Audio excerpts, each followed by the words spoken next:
Even smart people make these three mistakes that science says kills happiness. So here's what to do instead. Evidence-based practical strategies to replace these habits and be happy. See, feeling in control of things is a key element of being happy, because the more we feel we can influence what happens to us, what happens in our life, and make things happen, the more motivated we tend to be to go after those things that will add happiness and satisfaction to our life. So tell me, what makes you feel more in control? Having a clear plan and ticking off things on a to-do list, or just taking things as they come, not bounded by any list? See, even though both planning and being flexible are good in their own right, it's really easy to either overthink things, overplan to make sure it all goes really perfectly, which can then end up in anxiety and indecision, or to be caught off guard because everything was happening so fast that there just wasn't enough time to be prepared properly, which then means ending up feeling frustrated, stressed, and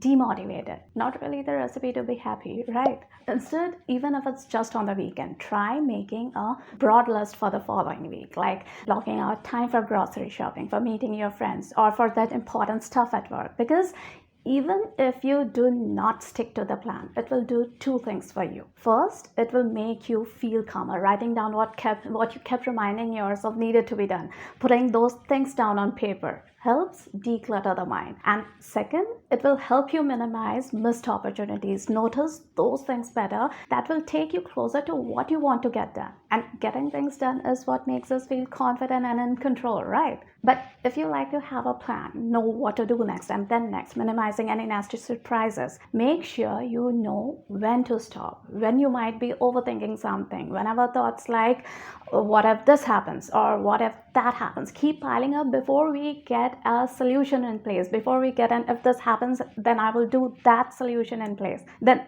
that means we are moving towards analysis paralysis. And so to stop it from taking over, just write down all the what ifs, because it will not only help calm down those thoughts, slow down those thoughts, but will also help you check which of these might possibly happen and which of these are least likely or the worst case scenarios. And this works because getting clarity helps tune down stress and plan more effectively, essentially be happier with how we approach anything. Salad sounds healthier than a sweet snack, right? And everyone knows that binging on ice cream is the staple for heartbreak, eating to feel better. But that is a happiness trap. Just like the mind-body connection, you know how we can calm down in real time doing what we are doing by simply leveraging respiratory sinus arrhythmia, slowing the heartbeat to calm down enough to start thinking clearly. Just like that, the mood-gut connection also works really quickly, because what we eat affects how we feel, affects our mood, because different kinds of food encourage release of different neurochemicals like serotonin, dopamine, or norepinephrine. And the simple carbs in ice cream do help release the feel-good hormone serotonin, but then it becomes tough to avoid the mood crash that follows. See, our cravings sometimes indicate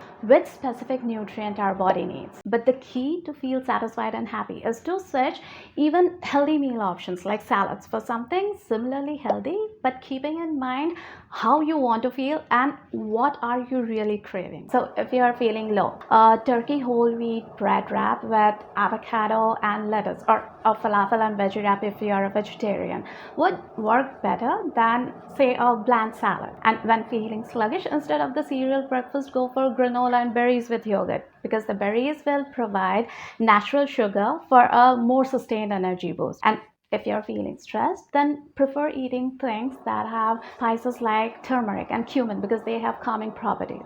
Not feeling low, sluggish, or stressed is what it feels like to be happy, right? Which do you think is a better way to be happy? Enjoying every moment, finding happiness in the little things in life, or putting in the effort right now, even if you don't like it, so that you achieve what you know would make you truly happy? See, the surprising thing is both can be happiness traps. See, just like I'll be happy when X happens keeps pushing happiness to sometime in the future, right? Focusing on just being happy in the moment, on finding happiness in the everyday little things, can also make us unhappy in the long run. Because if we are not clear about our priorities in life, sure about which direction we really want our life to go, not the things that we think we are supposed to do, but our goals, our dreams and aspirations, without that clarity, trying to enjoy every moment can not only become a chore after a while, something that needs effort over and over again, but that also hurt our motivation to go after what would truly add meaning and happiness to our life. So pay attention to what's happening right now rather than thinking how it all falls short of your expectations. Reference points of perfection. So savor the good things in life to light up your day. But also remember, it's important to keep our life oriented to the priorities in life, because that brings eudaimonic happiness, happy with a life kind of feeling. And doing an opportunity cost analysis can help get more clarity as to whether what we are choosing to do is really what we want, or if at some level the pressure of expectations, things like that's what everyone's supposed to be doing, is guiding our choice. There are many more myths disguised as how to be happy, popular advice that actually really hurt than they help. Using the science of happiness, this video debunks some of the biggest ones and also shows what works better. I hope you found this video useful. Take care, and I'll meet you right over there.